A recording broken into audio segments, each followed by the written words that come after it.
su deposición deberá ser realizada de viva voz y sin consultar notas o documentos, conforme lo normado por el artículo 118 del Código Procesal Penal de la Nación, por lo que no podrá continuar con la lectura de las anotaciones que venía realizando y que motivara la oposición que ahora nos convoca. Asimismo, se habrá de requerir al testigo que, a los fines de agilizar y dinamizar el interrogatorio que realizan las partes, circunscriba su respuesta en forma concreta a lo preguntado. Hacer saber a las partes que, con relación a los apuntes mencionados, se habrá de obtener copias de los mismos que serán adjuntados al acta de debate del día de la fecha y de esta forma podrán ser compulsados y evaluados por los intervinientes para así sustanciar su eventual incorporación, como lo solicitaran algunas de las defensas, en los términos del artículo 388 del Código Procesal Penal de la Nación. No obstante que el testigo no ha formado parte del cuerpo pericial vinculado con el informe de especialidad ordenado como instrucción suplementaria, no se dará lugar al pedido de excluir fragmentos de la declaración del testigo realizada por el señor fiscal, esto de conformidad con el criterio de libertad y amplitud probatoria que debe regir en el contradictorio. Ello, claro está, sin perjuicio de las potestades reservadas a las partes de objetar alguna pregunta en concreto, como así también de valorar y ponderar el contenido de las declaraciones testimoniales en el momento procesal oportuno, las que finalmente serán evaluadas por los suscriptos de conformidad con las reglas de la sana crítica que rigen la actuación judicial. Por último, se habrá de exhortar a la totalidad de las partes a que en lo sucesivo mantengan el decoro debido y se eviten manifestaciones que de cualquier modo puedan ofender o afectar la honorabilidad de los participantes del debate. Resuelto esto, entonces le damos la palabra al testigo para que continúe con la respuesta que venía realizando al doctor Villanueva y, bueno, se mantiene la palabra, el turno de esa parte para continuar con el interrogatorio. Perfecto. A mí me preguntaron si nosotros habíamos... Bien. A mí me preguntaron si nosotros habíamos comprobado la existencia de sobreprecios y en particular sobre los estándares internacionales y a los que yo hice referencia en algún momento de mi declaración. Así que lo que estaba respondiendo y desarrollando era justamente sobre ese tema. Y también quiero aclarar, como ya lo dije, que los montos vigentes de las obras fueron tomados de un registro oficial de la Dirección Nacional de Vialidad, como es el sistema SIGO, que son perfectamente comprobables y verificables. Y para tomar esos valores estándares de referencia, estaba haciendo la conversión a dólar, dólar por kilómetro, tomando la cotización oficial del Banco de la Nación Argentina del último viernes 11 de diciembre.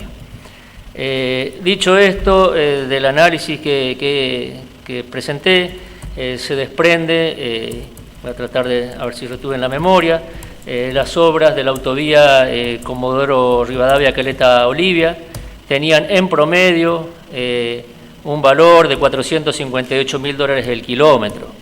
Y en promedio de las 6 obras que había considerado de la provincia de Santa Cruz, el valor era de $242.000 el kilómetro.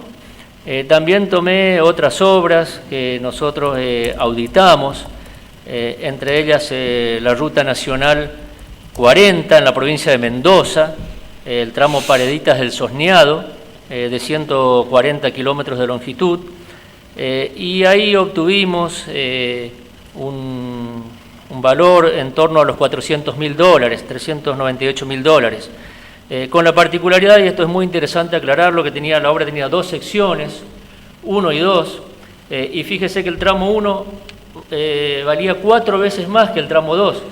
Entonces esto es importante explicar, porque muchas veces nos dicen cómo pueden ser que 2 obras, una a continuación de la otra, de la misma longitud, una valga 4 veces más que la otra. Entonces esto se relaciona y se explica con lo que dije al principio, que las obras viales no se producen en serie, por eso no hay un precio de mercado, son obras artesanales. Y la primera de ellas había que atravesar la montaña, cortar la montaña, como quien corta la manteca con un cuchillo, donde hubo que hacer voladuras de roca y obras importantes. Y la otra parte, la otra sección se desarrollaba en llanura. O sea, dos obras en apariencia iguales valían una 4 veces más que la otra por sus distintas características.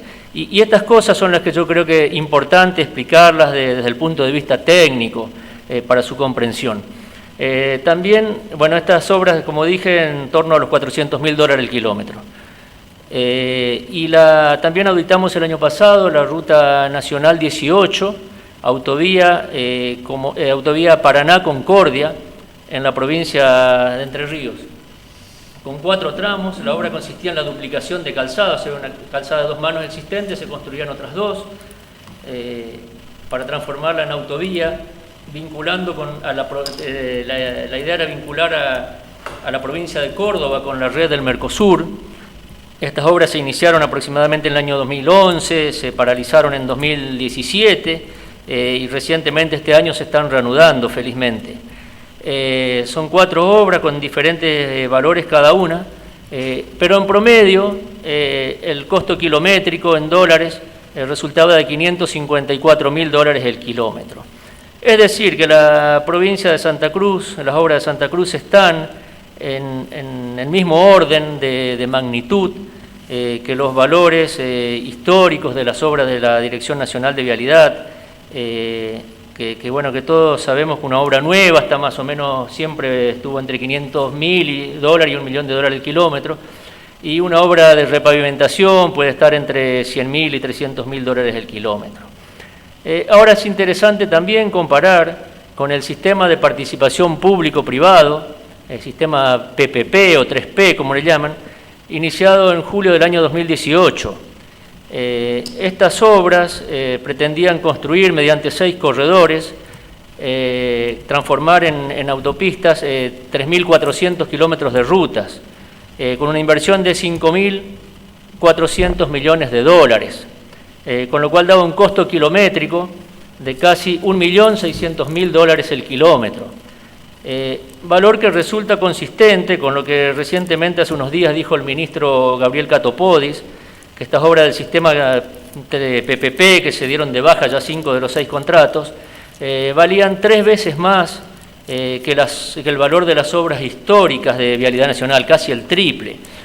Lo que no tuvo en cuenta el ministro también, que estas obras tenían un costo de financiamiento, se pagaban a 10 años, que dependían del riesgo país, pero dependiendo de eso podrían llegar a valer el financiamiento entre $10.000 y $13.000 millones, con lo cual el costo kilométrico se elevaba aproximadamente a $5,5 millones el kilómetro.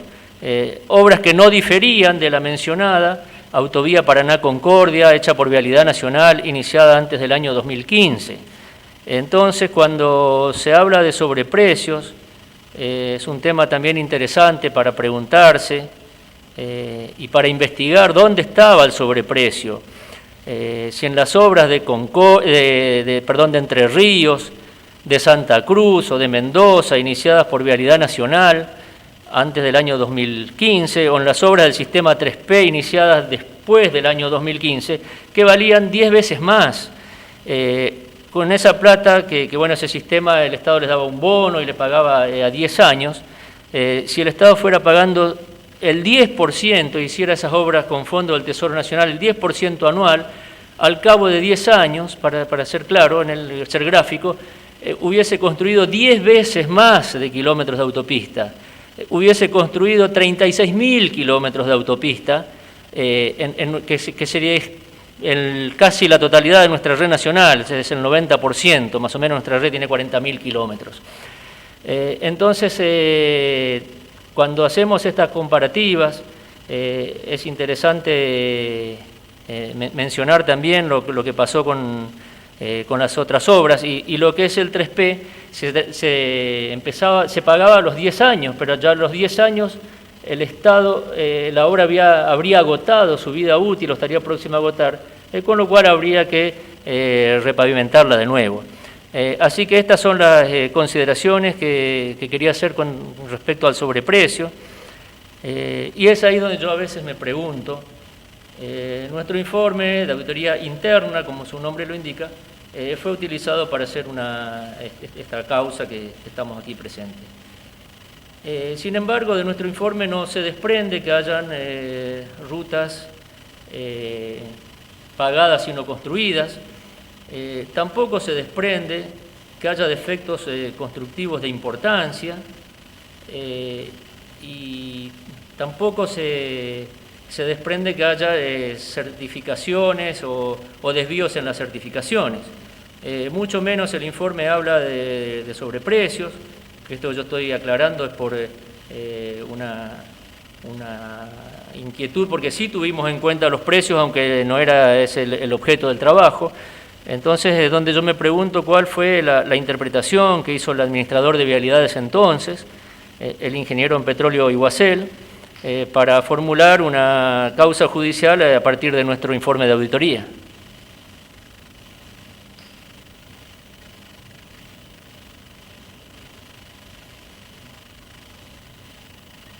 Gracias, ingeniero. En ese sentido, y para de alguna manera que nos quede claro, de este análisis comparativo que usted realizó, y en función de las obras que usted auditó en el mes de enero y febrero del año 2016, ¿estas obras en Santa Cruz se adecuaban a estos estándares o poseían, según su entender, sobreprecios?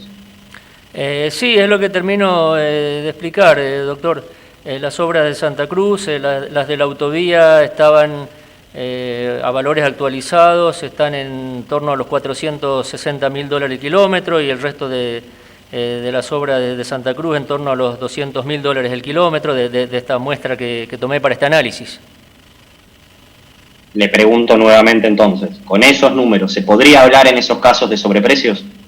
Entiendo que no. Bien, gracias. Entiendo que no. En función de la última, también del contenido de la última respuesta, ¿percibió usted, por sus sentidos, de forma directa, que la realización de esta auditoría se ajustaba a algún interés político? Creo que no me corresponde a mí opinar sobre eso. Yo hago un trabajo técnico y tenemos que cumplir lo que nos piden las autoridades. Bien, le agradezco. No, por favor. De otra pregunta también, ya que respondió hace algunas horas, usted mencionó una nota del año 2018, concretamente un informe de auditoría, si estoy en lo correcto, corríjame, o si estoy en lo equivocado, corríjame, número 194/2018, sí, ¿puede ser? Sí, ese fue un informe, no fue nuestro, fue de la Auditoría General de la Nación. ¿Podría, si usted tuvo conocimiento de este documento, podría aclararnos el contenido del mismo? Sí, fue un informe de la Auditoría General de la Nación. No recuerdo exactamente el tema, pero creo que era sobre gestión, sobre el programa Construcciones y obras por convenio, también incluía algunas. Pero más que nada yo hice referencia a una respuesta del gerente ejecutivo de Administración y Finanzas de ese entonces, con relación a cómo se efectuaban los pagos de las obras, que la tarea que Vialidad Nacional presentaba al Ministerio de Hacienda una serie de certificados para los pagos, y ahí se acordaba una cuota compromiso en función de la disponibilidad del Ministerio de Hacienda para que se efectuaran los pagos. Únicamente hice referencia a eso, pero no guarda relación con otra cuestión o con nuestro informe. Bien, lo llevo entonces a otro momento de la declaración. Usted refirió que todas las obras que habían auditado habían sido pagadas, corríjame, insisto, si algo que digo no es correcto, en término. Lo que le quiero preguntar en ese sentido concretamente es, ¿a partir de qué momento surge la obligación del Estado de pagar? Concretamente, ¿a partir de qué momento es exigible el pago por parte del Estado, en el marco de una contratación de obra pública? Yo no creo haber dicho que todas las obras hayan sido pagadas en término. De hecho, no es lo que dice el informe. Y la obligación surge, porque el informe habla de demoras en los pagos de las obras, comparativamente toma un valor, creo que ya se hizo referencia, superior a los 200 días. La obligación de pago se perfecciona a partir de la emisión del certificado de obra, que es un documento de pago. Los certificados son negociables, una vez que se emite ya incluso la empresa contratista los puede canjear en los bancos. Entonces, concretamente le pregunto, ¿un certificado pagado a los 34 días de su emisión constituye algún tipo de irregularidad? Un certificado pagado a los 34 días de su emisión es un certificado en el cual el Estado Nacional contratante ha cumplido con su obligación de acuerdo a lo establecido. Gracias. Lo llevo al principio de su declaración.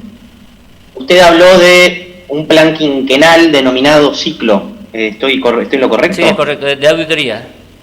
Bien, de auditoría. ¿En qué años, yendo para el pasado y refiriendo concretamente al periodo que está en análisis en este expediente, fue ordenado este plan quinquenal? No, esto es una cuestión permanente de la auditoría interna.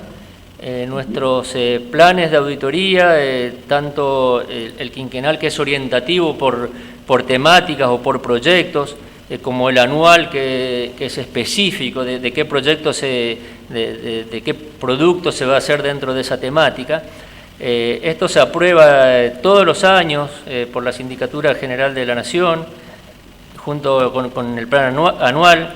Y este año, y actualmente se encuentra vigente el plan ciclo de auditorías 2019-2023. Bien, si entiendo entonces bien, corríjame usted, el plan anterior fue del año 2014 al año 2019.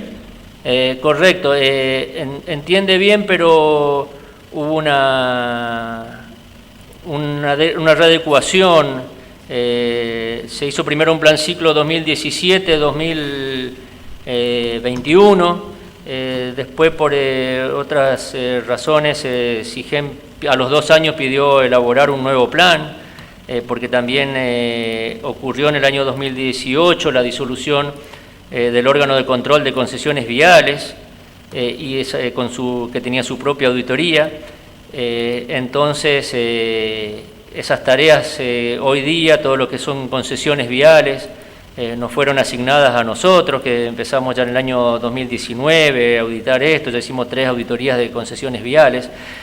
Por tal razón, el plan ciclo 2017-2021 fue interrumpido y se hizo un nuevo plan 2019-2023.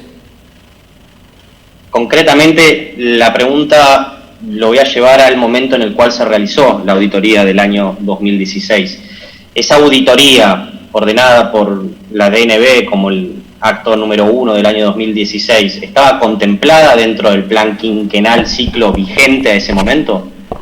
No estaba contemplada. Ahora yo le voy a explicar cómo se planifica, porque yo hago esta tarea dentro de lo que es mi auditoría adjunta. Se tiene en cuenta el total de horas anuales distribuidas por meses.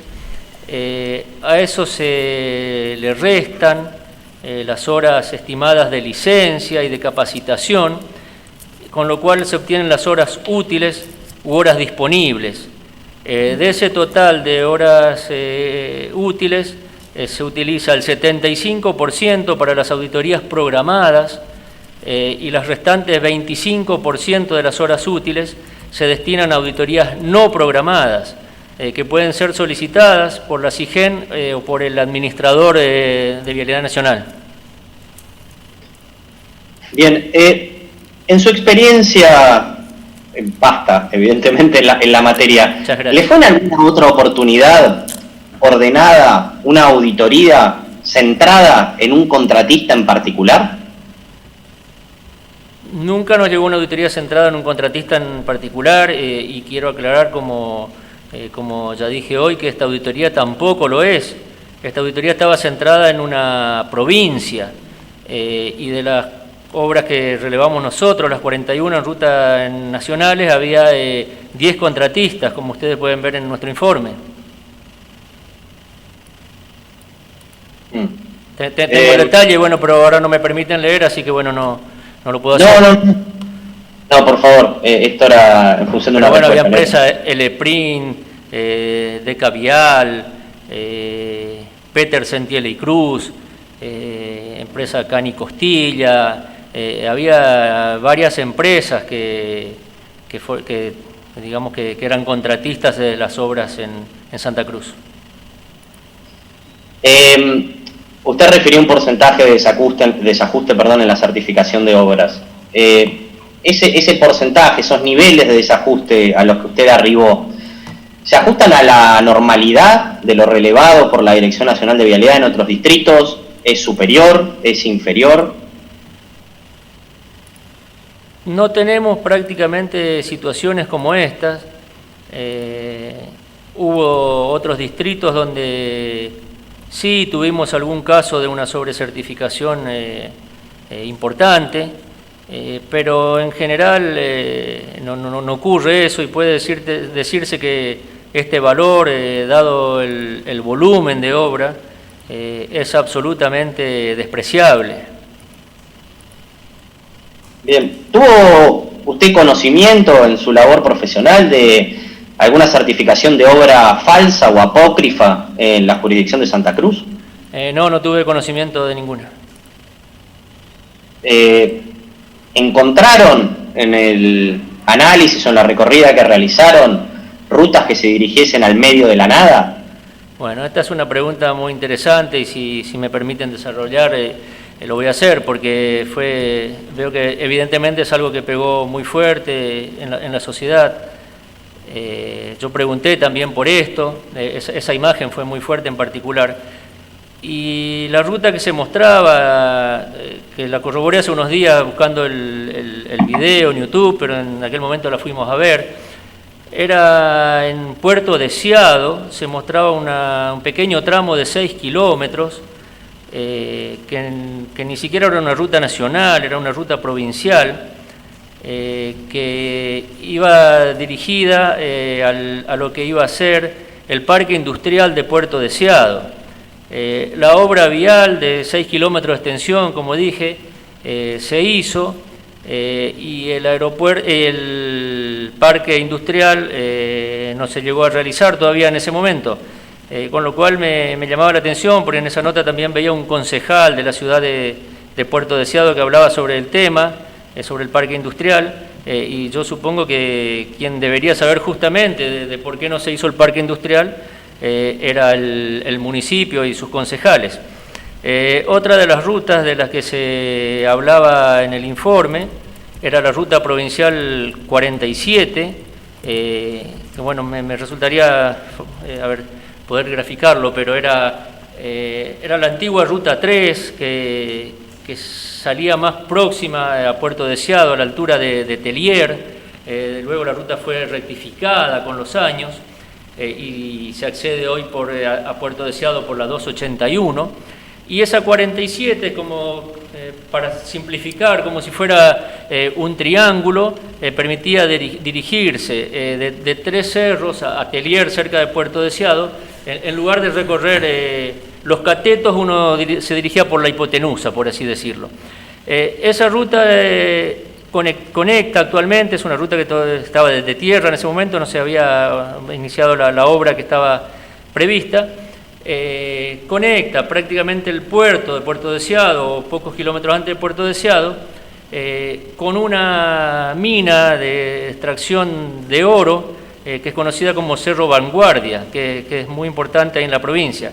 Entonces, construir esta ruta tenía un sentido estratégico, que es no solo acortar la distancia a los camiones que entran con insumos por el puerto o que sacan la producción de oro, sino también sacar de nuestra ruta nacional y convertir a esa 47 en una ruta de tránsito pesado, y sacar de nuestra ruta nacional a los camiones, con lo cual se brindaba una mayor seguridad al tránsito vehicular. Así que esas fueron las dos rutas que se pusieron en este programa, creo que se llamaba Periodismo para Todos, que supuestamente iban al medio de la nada. Todas las rutas que vimos fueron con un sentido estratégico. para desarrollar una provincia que estaba postergada en el sentido de su red vial. Por ejemplo, la ruta 288, que en nuestro informe lo pusimos como a considerar, era una ruta que estaba destinada a brindar la conectividad de la ruta 3 con la 40, del Atlántico con el Pacífico. Entonces, todas las obras fueron con un sentido estratégico y de desarrollo, de desarrollo regional y social, por supuesto. Y permítame decirle también, doctor, yo estuve buscando antecedentes de otras provincias donde Vialidad Nacional en algún momento le haya dado gran impulso a la obra vial. Y me encontré con que entre los años 1958 y 1962, durante la gobernación de Anselmo Duca en la provincia de Chaco, Chaco recientemente se había convertido en provincia, había sido territorio nacional hasta 1952. Hasta ese momento, en 1958, tenía únicamente 14 kilómetros de rutas pavimentadas. Y se hizo un fuerte plan de obras en nuestras rutas nacionales, la 16, la 95, la 11, que había quedado paralizada a la altura de Vera, en la provincia de Santa Fe, luego del golpe militar de 1955. Y cuando vino esta gobernación y el gobierno nacional de aquel entonces, a cargo del doctor Frondizi, se impulsó un plan en el cual se construyeron 555 kilómetros de ruta. La red vial de la provincia de Chaco se incrementó 40 veces. Y yo no escuché que el doctor Frondizi ni el gobernador Anselmo Duca hayan sido denunciados por esa cuestión, no encontré antecedentes. También refirió que de alguna manera se dijo que, y bueno, consta también en este expediente, había rutas que no existían, que figuraban como realizadas o cobradas y no existían. ¿Usted pudo constatar algo de eso durante su auditoría? Ninguna de esas cosas, haciendo siempre la aclaración, como se determina en el alcance del informe, que nuestro trabajo alcanzó a las obras construidas en rutas nacionales, no así en las rutas provinciales. Voy a hacerle las últimas preguntas y en función de un término que usted utilizó en una de sus respuestas. Usted habló de ruina de obra. Sí. ¿Qué significa el concepto? El concepto de ruina de obra es cuando una obra se arruina y no sirve más. Cuando en las bases construidas, en las bases granulares, en los terraplenes, empieza a crecer vegetación. La base granular tiene que tener un cierto contenido de humedad para que su capacidad portante responda, y si no se hace inmediatamente la base negra y la carpeta asfáltica, el ingreso de humedad, el crecimiento de vegetación, arruina las obras construidas. Por eso yo a veces veo que me preguntan por una línea de borde que falta pintar, por un cartel que falta colocar, cuestiones que por supuesto no son deseables, pero desde el punto de vista técnico y lo que nos interesa a nosotros como vialidad y hasta como ciudadano, le diría, el mayor perjuicio patrimonial para el Estado Nacional son las obras que fueron abandonadas y no terminadas, y que probablemente fueron abandonadas a partir del año 2016, y probablemente cuando se quieran reanudar ya no sirvan más, así que serían miles y miles de millones de pesos tirados a la basura. Fíjese también que en las obras de Comodoro Caleta, de Vialidad Nacional, recibió una intimación de un juez federal de Caleta, Olivia, porque era tal el grado de deterioro que tenía la ruta existente, que se había tornado realmente peligroso la circulación en una zona que además es petrolera. Entonces Vialidad recibió una intimación para acondicionar la ruta existente. Bueno, ni se hizo eso, ni se terminó de hacer la autovía que se estaba construyendo, que hoy está abandonada. ¿Quién entiende usted que debería ser quien se haya hecho responsable o cargo por el mantenimiento de estas obras a partir del año 2016, en el cual fueron rescindidas? Perdón, no le entendí la primera parte. ¿Quién entiende usted que debería ser quien se hizo o quien se debiera haber hecho responsable por el mantenimiento de estas obras luego de que fuera rescindidos los contratos con las contratistas? Vialidad Nacional, a través de sus distritos, lo hace en todas las obras que se paralizan o neutralizan. De hecho, nosotros el año pasado estuvimos auditando la Ruta Nacional 18, como ya mencioné varias veces, entre Paraná y Concordia. Esas obras también fueron paralizadas en 2017, que eran obras que pertenecían al corredor central del Mercosur. Fueron paralizadas por la gestión del ingeniero en petróleo, y el distrito de Vialidad, con sus equipos y con su personal, que también fue diezmado, o sea, nunca alcanzaba, al no haber personal técnico ni recursos, nunca daba abasto. Pero como podía, el distrito de Entre Ríos mantenía las obras abandonadas. No sé si pasó eso en Santa Cruz, pero con la cantidad de obras inconclusas y de kilómetros y con el poco equipamiento que tenía Vialidad Nacional en ese distrito, no creo que hubiera sido posible. Nosotros no hicimos un relevamiento presencial o seguimiento presencial posteriormente, pero sí verificamos los datos. Los últimos datos que tenemos son del 3 de enero de este año, donde las obras siguen en la misma condición que estaban. No solo eso, sino lo más grave, no fue incluida su culminación en el Plan Vial Federal 2016-2019, o sea, ni siquiera fue planificado que se terminen las obras que se estaban haciendo en la provincia de Santa Cruz. Tengo entendido que se continúa avanzando solo con una de ellas, que es la que va de Chimenaique a Punta Loyola, que esa tenía la empresa Petersen. El último registro que tengo estaba próxima a culminar con un 98% de avance. Según su legal saber y entender y su expertise en la materia, el perjuicio del que usted habla en este momento, en función del abandono y de la probable ruina de las obras, ¿sería mayor o menor al desfasaje en las certificaciones que usted refirió, pudo constatar durante su auditoría? Infinitamente mayor e infinitamente más grave.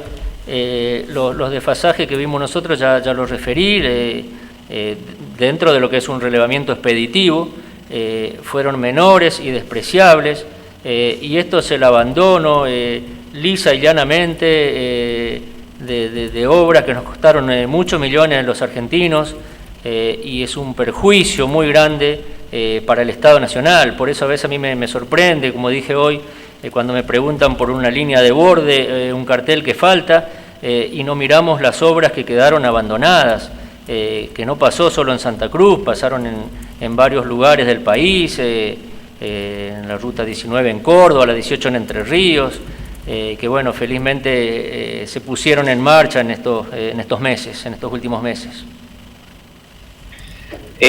Por último, lo voy a llevar a la pericia privada realizada por la firma Consulvaires, a la que usted hizo referencia. Usted, bueno, refirió una suerte de apropiación de esa pericia o de esa actividad de la pericia por parte de Vialidad. Lo que le quiero preguntar es, ¿sabe qué fue lo que verdaderamente, o lo que sí realizó el personal de esa firma? Bueno, no sé si el término es apropiación. El trabajo de campo lo hicieron los técnicos y profesionales de Vialidad Nacional, los ensayos de los materiales y de las muestras extraídas también, y bueno, la empresa esta contratada analizó los resultados y los plasmó en un informe. Perdón, me perdí con la pregunta. No, concretamente le hago una pregunta concreta. Ese informe o la totalidad de esta auditoría, ¿la podría haber realizado la UAI? ¿La podría haber realizado la DNB? La UAI no, desde ya que no. Vialidad Nacional sí, porque Vialidad Nacional tiene una subgerencia de control de calidad Nosotros muchas veces les hemos pedido colaboración ante situaciones que se presentaron, o también en la provincia de Chaco. En un momento fuimos a ver una detección temprana de fisuras y le pedimos que hicieran el control de calidad para determinar la causa. Entonces Vialidad cuenta con profesionales y con técnicos y con laboratorios para hacer esa tarea, que fue contratada una consultoria privada, la cual terminó haciendo y firmando el informe, pero las tareas de campo se hicieron con personal técnico y con movilidades de la Dirección Nacional de Vialidad. ¿Le parece a usted entonces que se justificaba la contratación de un tercero para realizar esto? Que esto no es mi parecer, esto es lo que determinaron las autoridades. Yo siempre soy un defensor de nuestra institución y creo que los profesionales y técnicos con que cuenta nuestra institución están altamente capacitados para hacer este tipo de tareas. No se olvide lo que mencioné anteriormente, que la planta vial fue diezmada, la planta técnica, y hoy somos únicamente 700 ingenieros, el 13% de la repartición, para controlar y gestionar una red de 40.000 kilómetros de rutas nacionales. Bien, le agradezco, ingeniero. Yo, señor presidente, no tengo más preguntas, pero si me permite, muy brevemente, voy a solicitar al tribunal que se le corra vista al Ministerio Público Fiscal y que se ordene eventualmente la extracción de testimonios en función de la probable comisión de delitos contenidos en los capítulos 6 y 7 del título 11º del Código Penal de la Nación Argentina, violación de deberes de funcionario público, cohecho y malversación de caudales públicos, en cabeza del ingeniero Ricardo Gattoni y el ingeniero Javier Iguacel, concretamente respecto, en primer lugar, al hecho referido por el testigo del abandono y la ruina de las obras y el probable y muy posible perjuicio patrimonial multimillonario que eso le habría ocasionado al Estado Nacional, por un lado, y también, por otro lado, en función de la contratación, muy probablemente también innecesaria, de la firma Consulbaires para realizar tareas propias que podría haber realizado sin ningún problema el órgano a su cargo. Si me permite, quiero ampliar. ¿Puedo hacer un comentario? ¿Tiene alguna pregunta para hacer, doctor Villanueva? No, yo no tengo más preguntas, señor presidente. Bien, ahora va a haber otras partes No, que hagan quería preguntas. comentarle que Se tiene presente Bien. el pedido del doctor Villanueva. Bien. Le pido que la próxima espere que termine la declaración del testigo para hacer una petición de semejante naturaleza. ¿Quién es la parte que continúa? Sí, señor presidente, la defensa del imputado Darwich, el doctor Ganora. Doctor Ganora, lo desmuteamos.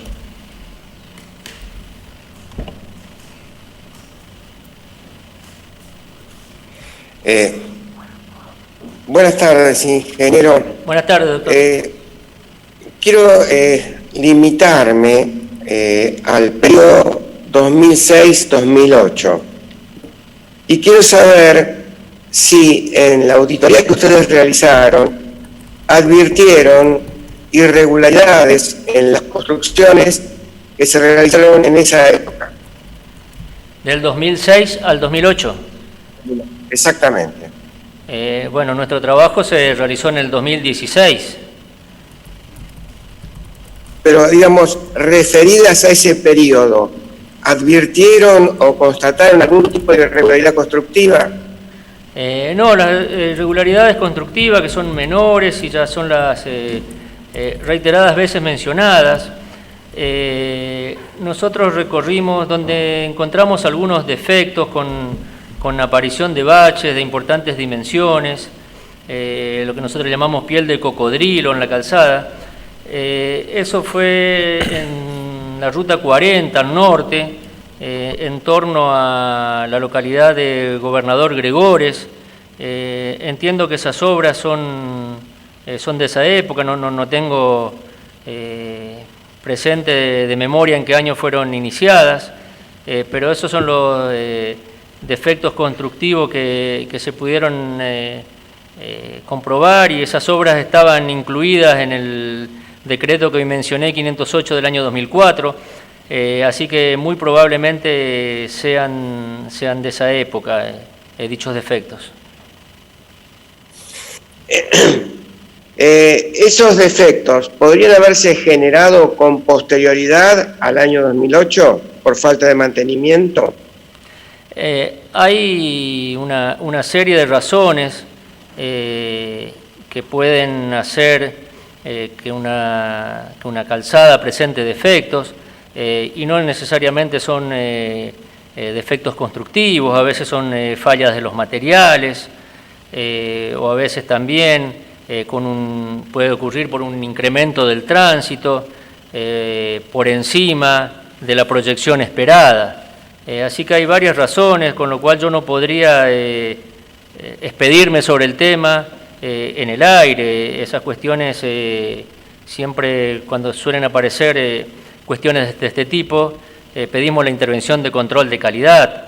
De todos modos, y esto, bueno, después quizá entre en ese tema, porque siempre nos pedían auditorías, no fue la única la de Santa Cruz, y lo que estaban orientadas a determinar algún tipo de acto de corrupción. Y estos son defectos o cuestiones propias de las obras de ingeniería. Esto es lo que tratamos de explicarle siempre a las autoridades que estaban. Son cuestiones propias de las obras de ingeniería que se deben resolver dentro del marco técnico correspondiente y que no, en general por nuestra experiencia, no se encuentran asociadas o vinculadas a actos de corrupción. Bien. Con respecto a lo que usted llama desvíos, ¿no es cierto? ¿Lo que yo llamo? Lo que usted llamó desvíos en su declaración, Sí, o sea, o desajuste, sí. O desajuste. ¿Ustedes encontraron algún desvío en su terminología que haya ocurrido entre 2006 y el 2008? No, nuevamente lo que le digo que nuestra tarea fue ejecutada en el año 2016. De esas obras ahí de la Ruta 40 Norte, que no recuerdo si era de la empresa CPC Construcciones o de Deca Vial, una de las dos, bueno, ahora no puedo chequearlo en mis papeles, tenían un defecto, pero entendemos que es por la terminadora asfáltica. A lo largo de 17 kilómetros, el ancho de calzada no cumplía con los 6,70 metros que debía tener esa ruta. En algunos lados daba 6,60, 6,68, claramente era un defecto constructivo de la máquina, y en promedio a lo largo de esos 17 kilómetros el ancho de la calzada tenía 5 centímetros menos, quizás como único defecto de esta naturaleza en las obras de la Ruta 40 Norte, del límite con Chubut, hasta Gregores, que entiendo que son todas las obras que se iniciaron a partir del año 2004 por el decreto antes mencionado. Respecto de las facultades que tenía de fiscalización Vialidad Nacional con relación a las obras que estaban delegadas en la GBP, ¿en qué consistían esas facultades de supervisión? Perdón, escucho con mucha interferencia, ¿no? Sí, ¿se puede repetir, doctora Nora? Porque hubo interferencia y no se escuchó bien su pregunta. Sí. En los convenios que se daba la GBP con Vialidad Nacional se reservaba las facultades de supervisión de la obra que realizaba la GBP. ¿En qué consistían esas facultades de supervisión? Consistían en recorridas mensuales o a veces con menor frecuencia para constatar la ejecución de las tareas, el grado de avance y para verificar toda la documentación de respaldo técnico que presentaban los contratistas ante las inspecciones, tales como foja de medición cuando se hacían los certificados, porque previo a hacer el certificado se emite lo que es una foja de medición. Las partes tienen que suscribir que realmente está ejecutado lo que se va a certificar, no es algo al azar, que cumple en cantidad y en calidad, que fueron realizados los ensayos de materiales y que los resultados obtenidos cumplen con las exigencias de los pliegos técnicos. De modo que la supervisión de vialidad, además de hacer una inspección in situ, comprobaba la documentación, este tipo de documentación que se encuentra obrante en los obradores de las empresas, donde también tienen sus oficinas, las inspecciones de la provincia de Santa Cruz en este caso. ¿Tenía facultades para inspeccionar las obras de la GDP? Yo lo que creo que hay que saber diferenciar entre lo que es inspección de obra y lo que es supervisión de obra. Cuando Vialidad Nacional es el comitente de la obra, inspecciona sus propias obras. Ahora, cuando son obras por convenio, quien las inspecciona es la Vialidad Provincial, y Vialidad Nacional hace una supervisión, que es otro tipo de tareas que no requieren de la presencia permanente, pero desde luego que sí que tenía facultades para supervisar. ¿Esas facultades estaban reglamentadas en algún reglamento general de Vialidad Nacional? No tengo presente en este momento, porque no alcanzó mi trabajo a eso, pero estas cuestiones por lo general se acuerdan a través de los convenios que se suscriben con las provincias. Es decir que tengo que remitirme al convenio para saber cuáles son las facultades que tiene de supervisión, el contenido. Sí, exacto. Ambas partes tienen responsabilidad.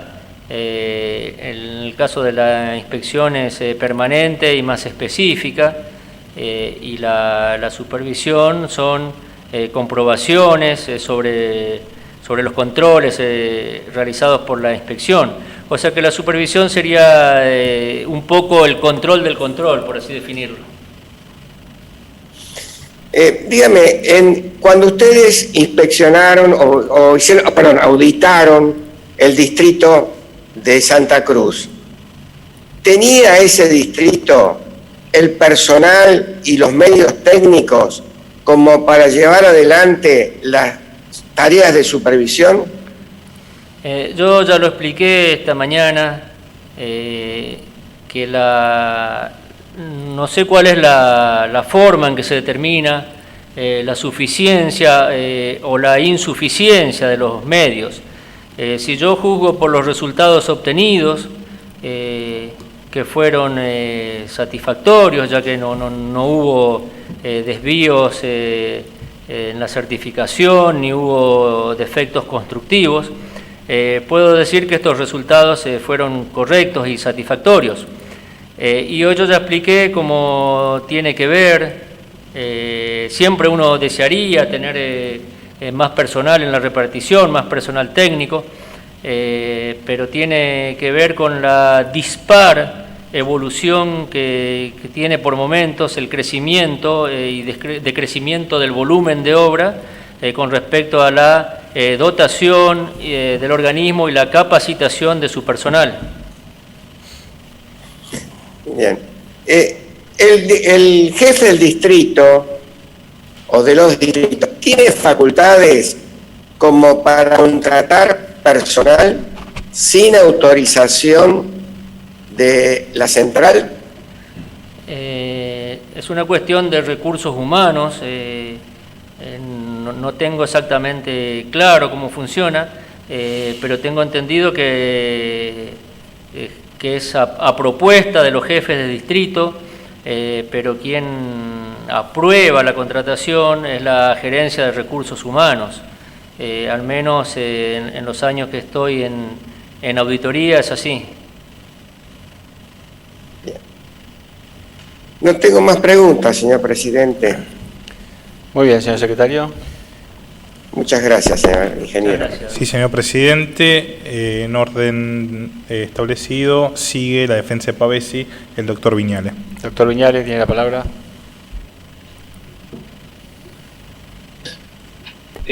Buenas tardes, ingeniero. Buenas tardes, doctor. Quería saber si usted conoce lo que es el barem o la variación de referencia. No. ¿Se refiere a la determinación de precios?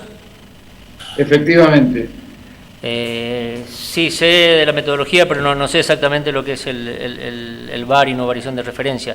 Estimo que es el índice que se determina para la actualización de los montos de las obras.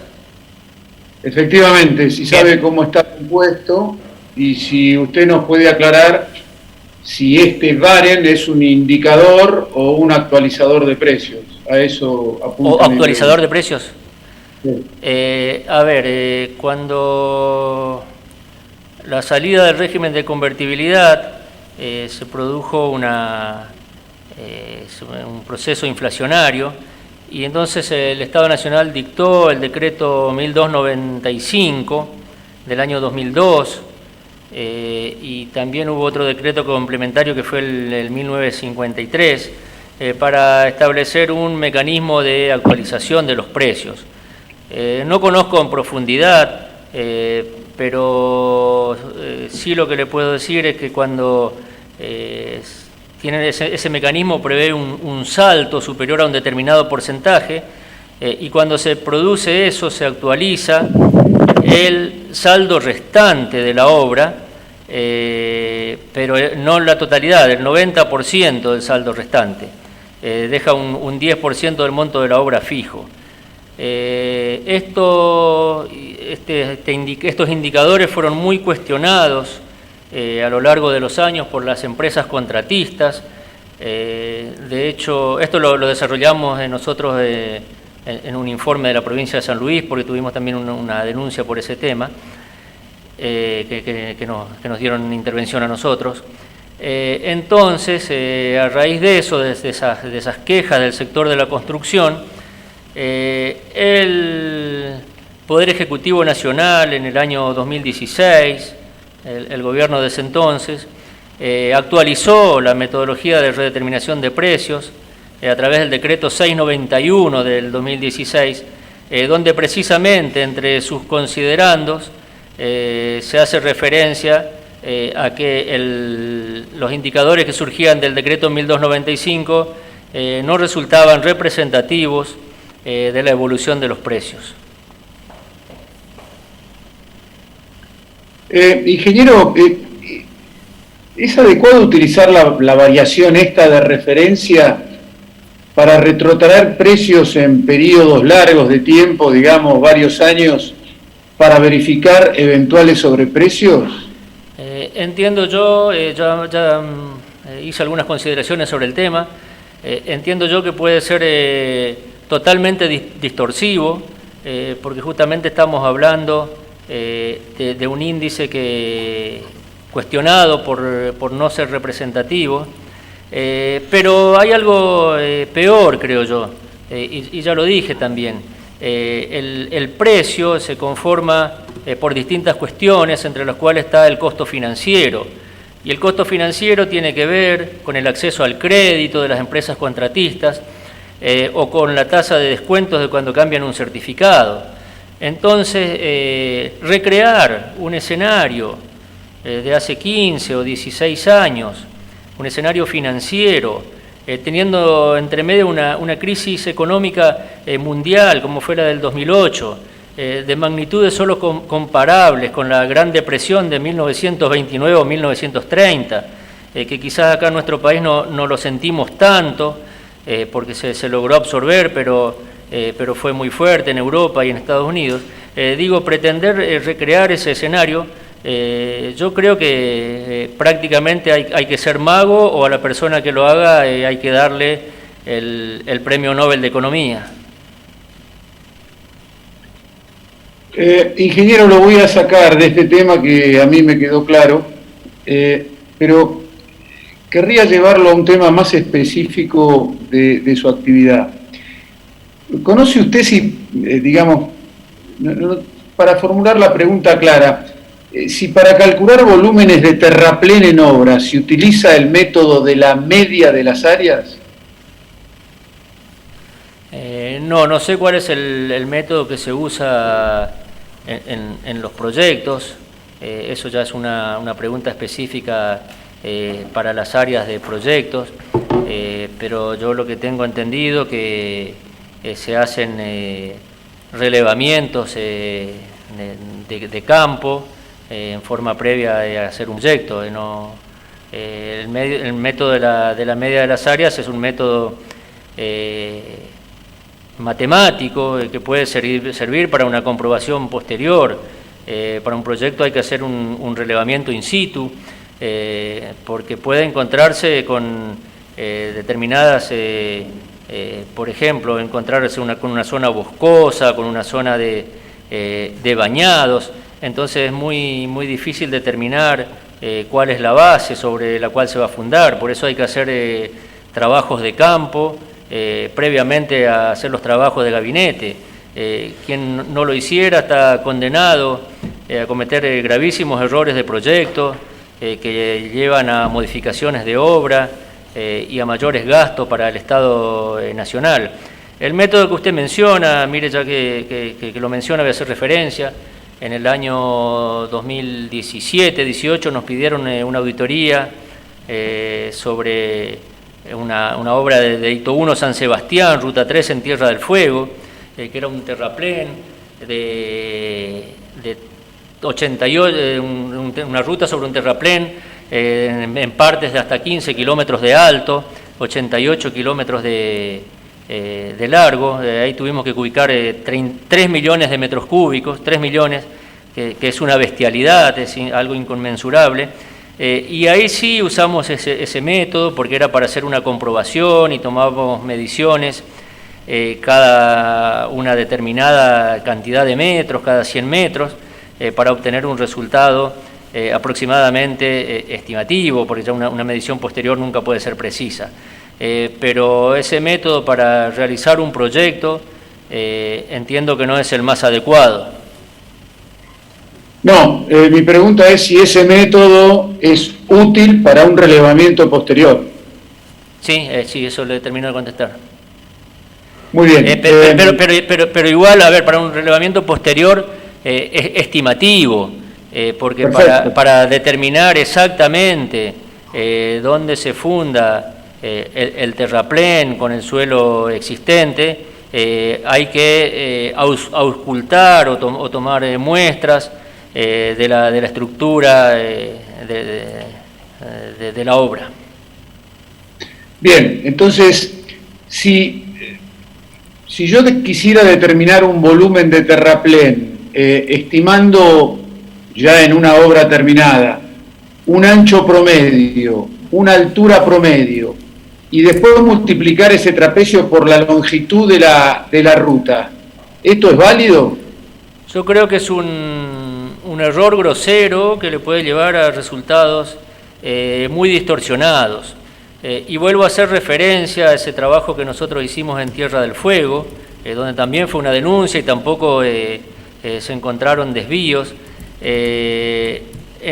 Hacíamos eso por ahí en tramos que eran muy homogéneos, con suelos muy llanos y con calzadas de las mismas características.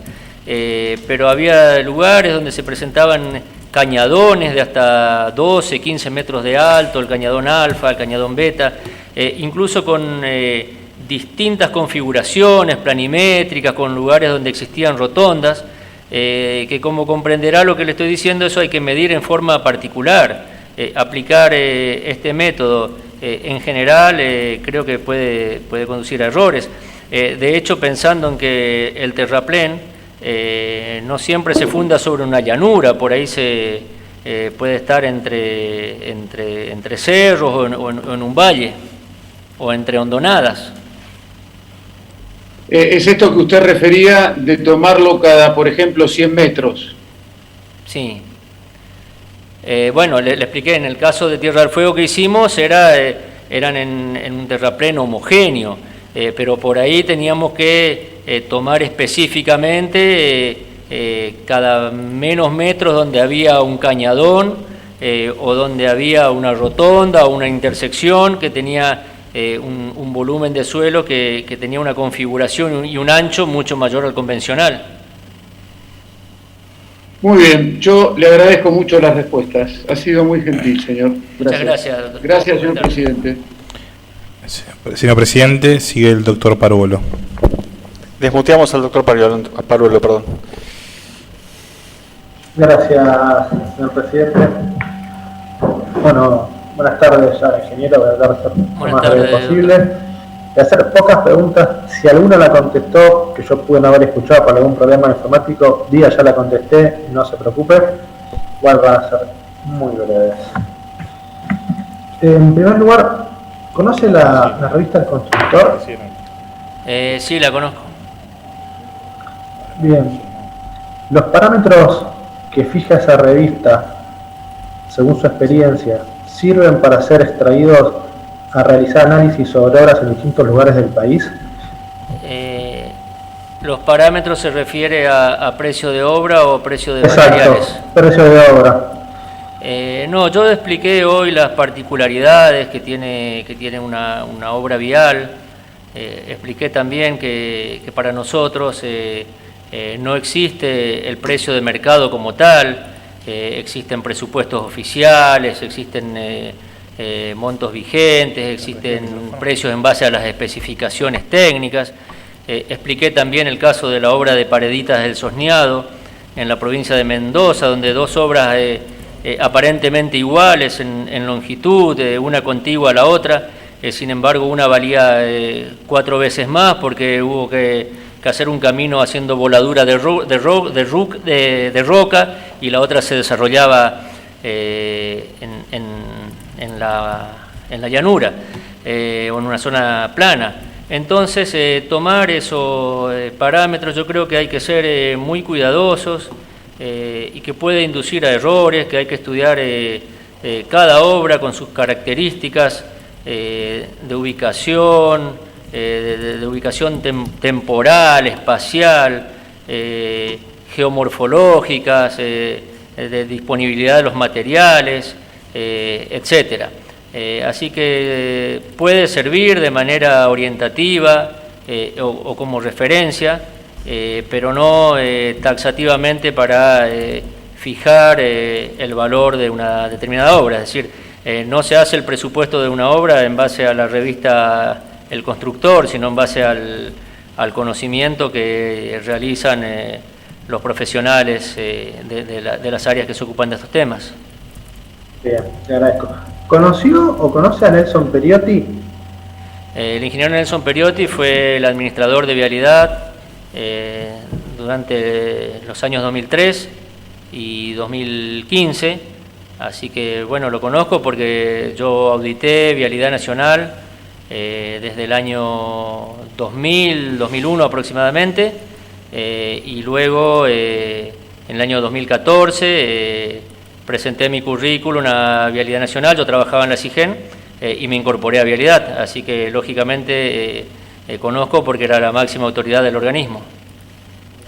¿Alguna vez Nelson Periotti, él mismo o a través de una tercera persona, le pidió a usted que haga o deje de hacer algo en una auditoría para beneficiar o perjudicar a alguna empresa en particular? Absolutamente nunca. Lo que debo reconocer que la gestión de 2003 a 2015 siempre fueron muy receptivos con la auditoría. Siempre nos pedían que los auditáramos, que auditáramos distintos temas. Nos manifestaban que eso era de utilidad para ellos para hacer correcciones. Incluso, bueno, yo con el ingeniero Periotti no tuve trato directo, pero sí tenía con el ingeniero Gregoruti, que era el gerente de obras, por mi función era con quien más me vinculaba, y siempre nos manifestaba el ingeniero Jorge Gregoruti esta preocupación que no hubieran sobrecertificaciones, nos pedían que auditáramos y incluso en aquel momento tenían como, recuerdo una charla que tuvimos que tenían como 400 obras en ejecución, nos pedían si podríamos llegar a auditar aunque sea el 10%, que eran 40 obras, porque ellos no querían que sucedieran este tipo de situaciones. Así que estamos hablando de una gestión muy proactiva, muy receptiva a la auditoría y a nuestro trabajo. Al contrario, nunca ningún impedimento, todo lo contrario, siempre nos facilitaron toda la documentación que les pedimos. Yo cuando estaba en SIGEN, cuando teníamos que viajar a los distritos, la gente de la supervisión estaba en disponibilidad nuestra todas las semanas, con las movilidades de los distritos. En ese sentido, realmente es para destacar la receptividad que tuvo Vialidad Nacional hacia las auditorías y también realizaban auditorías a la Auditoría General de la Nación, que tenía y tiene oficinas cedidas dentro del edificio de Vialidad. Bien, por mi parte no hay más preguntas, señor presidente. Bueno, buenas tardes. Entiendo que era el último de las partes que estaban alistadas para preguntar. No sé si hay alguna otra parte que tenga alguna pregunta que hacer.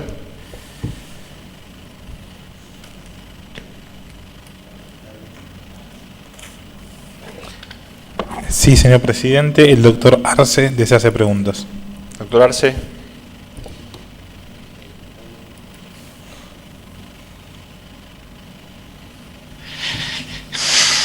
Gracias, señor presidente. Voy a ser lo más breve posible.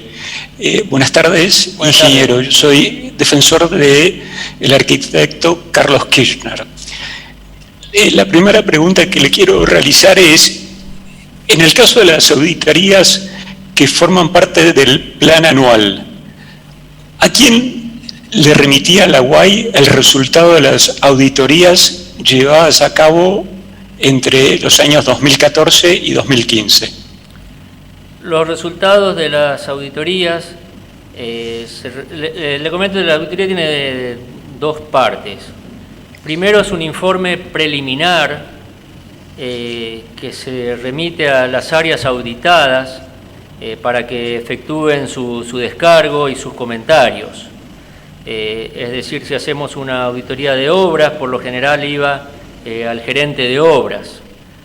Y luego se incorporaba la opinión, los comentarios de los auditados, la opinión del auditor, y con eso se generaba el informe definitivo. Y el informe definitivo tenía como destinatarios a la máxima autoridad del organismo, al administrador de vialidad, que es el administrador de vialidad, y a la Sindicatura General de la Nación, así como a las áreas auditadas. Cuando yo llegué no era habitual que los informes se remitieran a los distritos auditados, y esta fue una cuestión que desde que me hice cargo primero de la coordinación operativa, del área operativa y de la auditoría adjunta, fui cambiando porque me interesaba que todas las áreas auditadas, sean los distritos o sus distintas divisiones y secciones, tuvieran conocimiento de los resultados del trabajo, porque entendía que solo así se podían tomar medidas y generar acciones correctivas. Gracias. Por ahí está implícita en la respuesta que acaba de dar, pero querría hacerlo lo más claro posible. En el periodo de los años 2014 a 2015, ¿la unidad de auditoría interna tuvo alguna vinculación con la Subsecretaría de Coordinación de la Obra Pública Federal del entonces Ministerio de Planificación? ¿Le envió a esa subsecretaría usted algún informe definitivo de auditoría? No, de los informes que emitimos del área a mi cargo, no, porque el informe externamente iba dirigido solamente a la Sindicatura General de la Nación, de la cual nosotros dependemos desde el punto de vista de control, es quien nos aprueba los planes. La Sindicatura General de la Nación es el control interno del Poder Ejecutivo Nacional, y entendíamos que era dicha sindicatura, dicha SIGEN, quien se encargaba de hacer llegar el informe a las áreas, a los otros organismos que tuvieran competencia con la temática. Pero nosotros no podíamos emitir notas hacia otros organismos. Gracias. Usted mencionó al ingeniero Gattoni. ¿Qué tareas realizaba Gattoni en Vialidad Nacional? Cuando comenzamos las tareas de la auditoría de Santa Cruz, Gattoni era quien coordinaba las auditorías, Ricardo Gattoni era quien coordinaba las auditorías.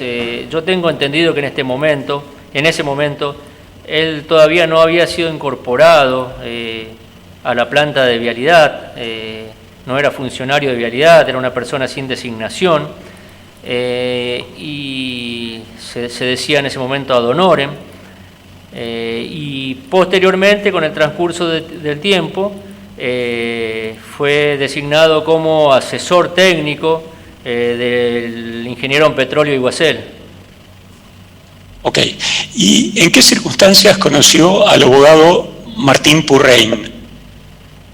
Que también usted lo mencionó durante su declaración. Bien, Martín Purrein era otro de los asesores de Iguacel, y Purrein era asesor legal administrativo. Lo conocí ni bien comenzaron su gestión, porque se acercó en una oportunidad a la auditoría, cuando recién estaban desembarcando, a pedir copia del informe 57 de 2013. Ese fue el primer contacto que lo conocí visualmente, no tratándolo, y posteriormente, si me permite explayarme, Purrein hacía las veces de nexo entre la auditoría interna y el administrador.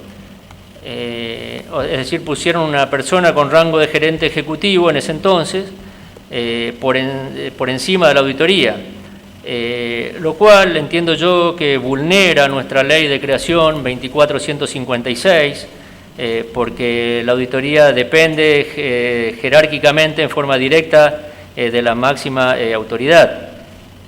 Purrein, no solo eso, sino que Purrein coordinaba 3 áreas que eran la unidad de auditoría interna mencionada, la unidad de ética y transparencia creada por esos años, y la división sumarios, hoy subgerencia de sumarios.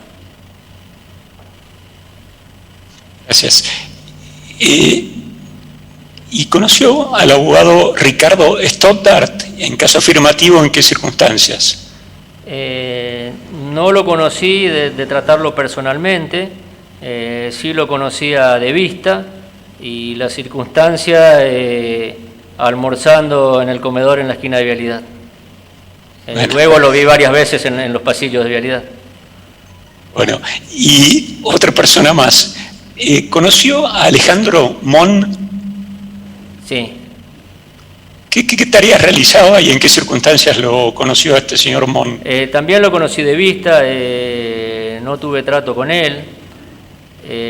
Lo que tengo entendido que el señor Mon, junto con Gattoni, formaban como una especie como si fueran uno. Gattoni y Mon se los nombraba de corrido, salían de corrido como si fueran uno.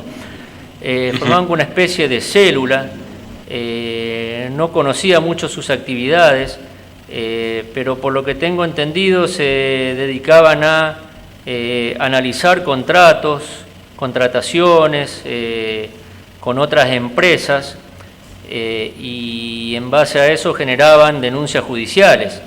Y esto lo puedo decir porque en el año 2017 nos piden hacer una comprobación en esta obra que mencioné, de Ruta 3 entre San Sebastián e Hito 1, que bueno, ya tenían la denuncia formulada, y posteriormente el jefe de distrito y jefe regional también, que era el doctor Leandro García, tenía que recibir la obra y nos pidió por nota reservada, como la obra estaba en juicio, nos pidió una colaboración a la auditoría.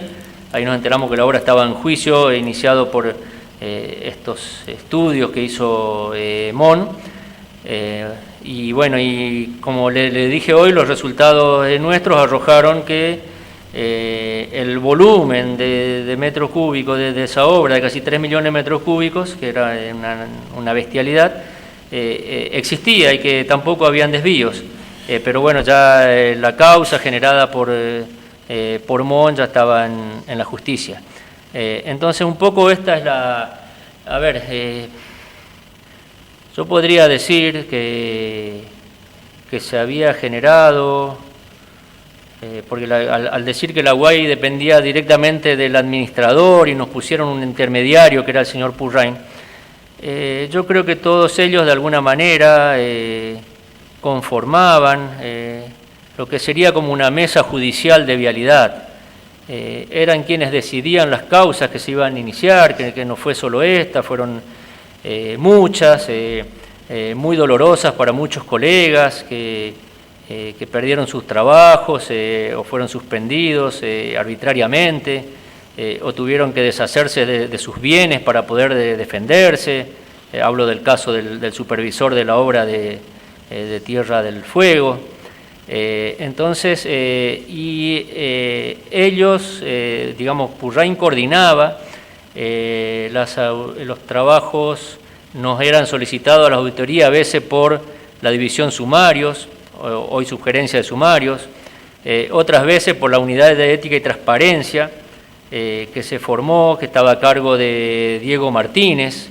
Eran 5 abogados, no tenían ingenieros. Entonces nos pedían a través de Purrain que hiciéramos auditorías, con lo cual se imaginará que nosotros con la carga propia de nuestro trabajo teníamos que sumar trabajos para otras áreas, así que trabajábamos por el de acá, por el de allá y por el de más allá. Yo prácticamente no tenía vacaciones y mi jornada laboral de 8 horas a veces era de 10, sin salir a almorzar. Así que bueno, una oportunidad, Vialidad estaba haciendo los que se llamaban los procesos Vialidad siglo XXI, nuevos procedimientos, y nos convocan a la auditoría. El contador Bianchi estaba de licencia, el auditor interno. Entonces asistí yo a esa reunión con todas estas áreas mencionadas, y recuerdo que allí estaba Gattoni, estaba Purrain, estaba el subgerente de sumarios que era de la casa, puesto también por la gestión del ingeniero en petróleo Iguacel, y estaba la gente de ética y transparencia. Y la gente de ética y transparencia nos contaba que recibían 400 denuncias por año. Salían incluso a los distritos, según nos contaban, a arengar que la gente denuncie, que presente denuncias. Muchas veces eran denuncias por algunas rencillas con los jefes. Lo cierto que 400 denuncias en 240 días hábiles más o menos que tiene el año, 245, nos da un promedio de una denuncia cada 5 horas. Es decir, funcionaban un poco como una usina generadora de denuncias. Sembraron denuncias por todos lados, se vivieron años de mucha zozobra en muchos colegas que, bueno, como dije, perdieron sus bienes, su salud, su familia también, para defenderse. Nos contaba Diego Martínez de Ética y Transparencia que de las 400 denuncias, 300 eran desechadas por improcedentes. En las otras intervenían ellos, y en las que eran de carácter técnico nos pasaban a la auditoría. Estas denuncias eran, como ya les dije, aparición temprana de bache en una ruta en Chaco, o se denunciaba que se había usado su local en una galería, y cuando fuimos a comprobar, decía, el denunciante decía: en mi vida escuché que se haya usado el local para hacer la galería de unas oficinas. Cuando miramos el proyecto, se ha usado para hacer en donde se hacían el guardado de equipos en los talleres. La cal es un material que se usa hace 4.000 años, ya desde el Tíbet. En nuestros pliegos de vialidad también está previsto. Es decir, denuncias de poca relevancia, denuncias infundadas, y como dije hoy, en su mayoría, que tenían que ver con cuestiones técnicas propias de las obras de ingeniería, que no vislumbrábamos como asociadas a actos de corrupción. Dicho lo cual, cuando empezaron a ver estos resultados que eran hechos con profesionalismo y con nuestra objetividad profesional, y además les dijimos que tenían que ser muy cuidadosos, lo decimos en uno de los informes, el informe 2618 de Chaco, porque eso también generaba muchos gastos al Estado, por eso de la cal que les mencioné era 15.000 pesos, para lo cual teníamos que gastar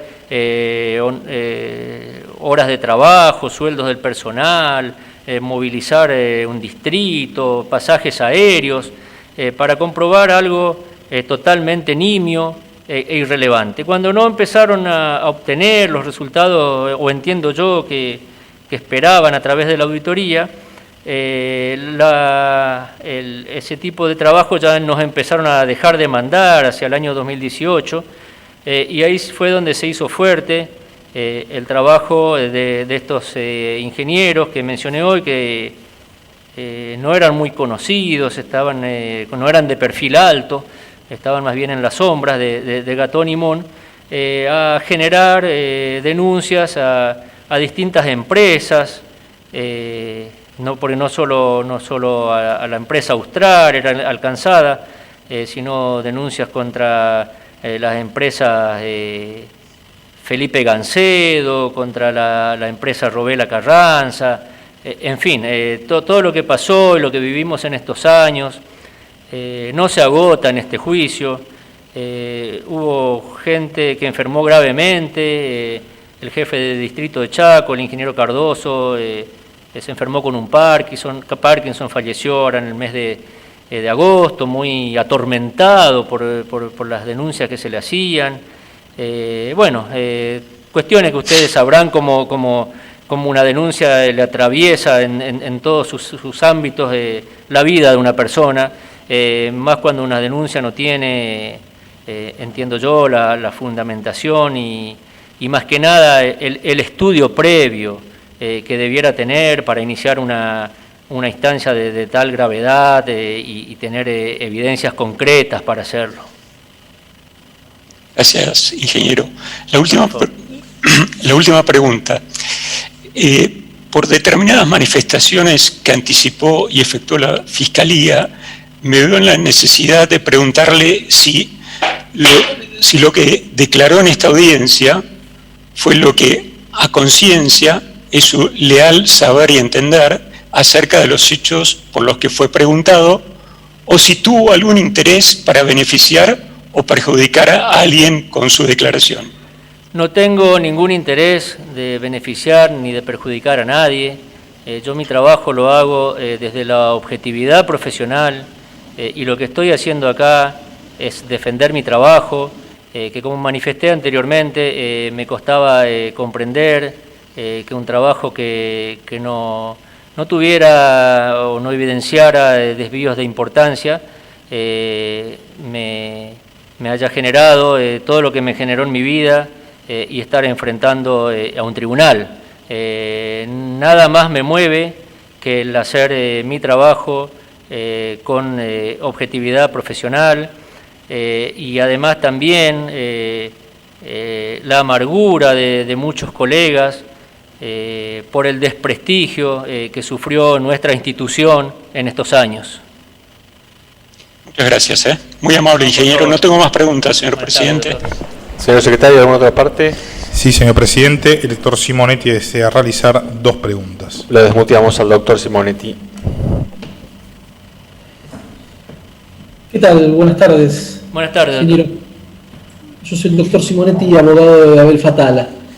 Recién me contestó el doctor Arce que los trabajos de auditoría solamente se los remitían, digamos, al superior de vialidad, es decir, al director general, y a la SIGEN, en el periodo 2014 o 2015. Después de ese, es decir, cuando cambia la gestión en diciembre del 2015, ¿se mantuvo el mismo trámite? Sí, se mantuvo de la misma manera. Perfecto. Y esto es así porque nosotros como auditoría tenemos, si se quiere, una doble dependencia.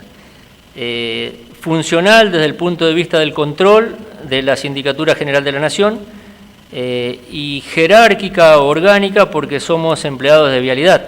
Entonces se les envía el informe a las autoridades de dichos organismos, de la máxima autoridad de vialidad nacional y a la jurisdicción de la cual dependemos de la Sindicatura General de la Nación.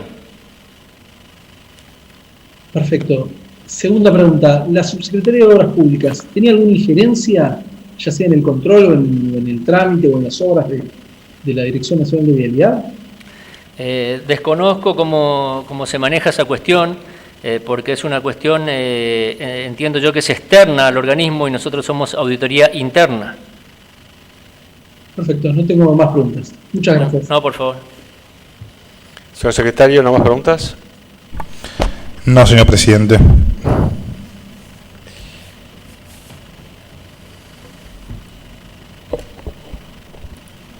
Si el doctor Basso no.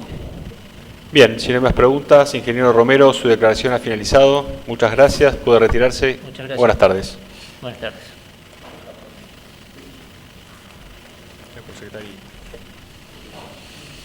¿Tengo que firmar algo? Ahí por secretaría le van a explicar y van a hacer doctor. el trámite de los apuntes.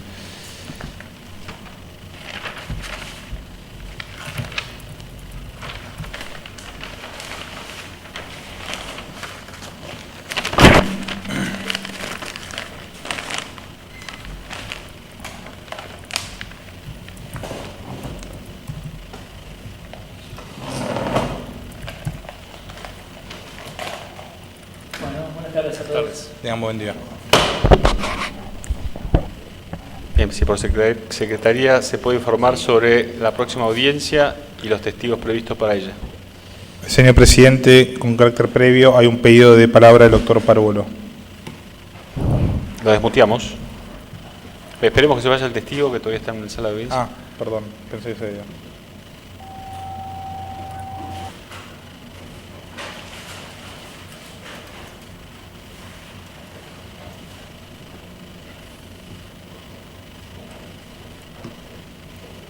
Ahora sí.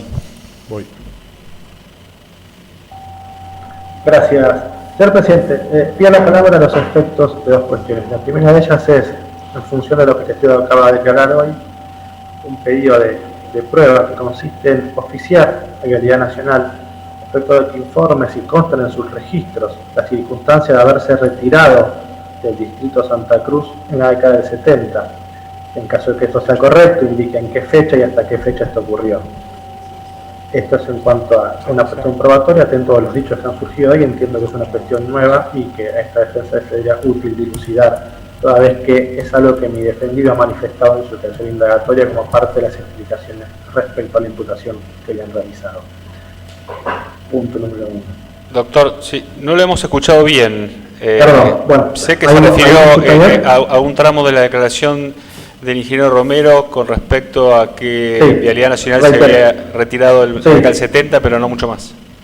Solicito que se libre oficio Vialidad Nacional a efecto de que informe si constan en sus registros si hay constancia de haberse retirado del distrito Vialidad Nacional en la década del 70 y hasta qué fecha ocurrió esto. Eso en función de lo que dijo el ingeniero hoy y de que mi asistido al momento de estar en esta indagatoria explicó que esta circunstancia del abandono fue la que generó la producción de un mayor número de convenios, de obras por convenio. Como medida probatoria nueva, eso es lo que requiero. Bien. Entonces se escuchó. Sí, se escuchó bien, se tiene presente y bueno, bien. Con respecto a la... Segundo punto. Sí, perdón. Segundo punto. Sí. Voy a pedir que se realicen extracciones de declaraciones del testigo en cuanto manifestó que se contrató una empresa para realizar una auditoría que es externa y que la misma fue realizada por empleados de la Vialidad Nacional, entendiendo que puede configurarse el delito de malversación de cabales públicos. Entonces se extrae, se diligencia a la Cámara para su sorteo. Muy bien, se tienen presentes los dos planteos. Con respecto al primero, tratándose de una petición en relación al artículo 388 del Código Procesal Penal de la Nación, el día de mañana podrán el resto de las partes realizar la sustanciación que crean que corresponda. Y con respecto a ese planteo, al segundo planteo, asimismo como el efectuado por el doctor Villanueva, el tribunal en pleno oportunamente lo resolverá. Así que ahora por secretaría anunciamos la próxima audiencia y los testigos previstos. Sí, señor presidente, se encuentran previstos para el día de mañana a las 9:30 horas la testigo Valeria Navaridas y para las 12 del mediodía el testigo Gustavo René de la Iglesia. Muchas gracias. Entonces, cuarto intermedio hasta mañana a las 9:30. Buenas tardes a todos.